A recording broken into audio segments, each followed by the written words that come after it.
IMF එක විනාශ කරන්නට ගිනිබත් කරන්නට බලාපොරොත්තුෙන් හිටපු ජනතා විමුක්ති පෙරමුණ දැන් IMF එක සිප වැළඳගෙන හමාර. දැන් බලන්න IMF ගිවිසුමේ කියනවා ප්‍රාථමික ගිණුම ඒක පවත්වාගෙන යන්නට ඕනේ කියලා 2.3. හැබැයි රජය ගිහිල්ලා තියෙනවා 5.4ක. දුන්නේ ඉලක්කය 2.3යි. හැබැයි 5.4 දක්වා කොහොමද එහෙම කරලා තියෙන්නේ? බදු ගහලා. දැන් ප්‍රාථමික ශේෂය අතිරික්තයක්. IMF එක කියනවා රාජ්‍ය ආදායම පවත්වාගෙන යන්නේ කියලා 13.9%. හැබැයි වර්තමාන රජය ඒගොල්ලෝ පවත්වාගෙන යනවා 15.4. කොහොමද වැඩි කරන්නේ? බදු ගහලා. බදු බර පටවලා. ප්‍රාග්ධන වියදම් කපලා. ප්‍රාග්ධන වියදම් කියන්නේ මොනවද? රෝහල් ඉදි කිරීම, මංමාවත් පාලම් ඉදි කිරීම, පාසල් ගොඩනැගීම ඒවා කපලා. දැන් මේ කරුණු කාරණා අපේ ජනතාව දැනගන්නට.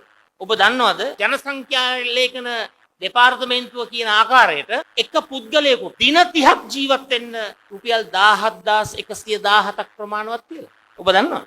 අවශ්‍යතාවයේ සපුරාගෙන මේ තනි පුද්ගලයෙකුට පුළුවන් දින 30ක් ජීවත් වෙන්න?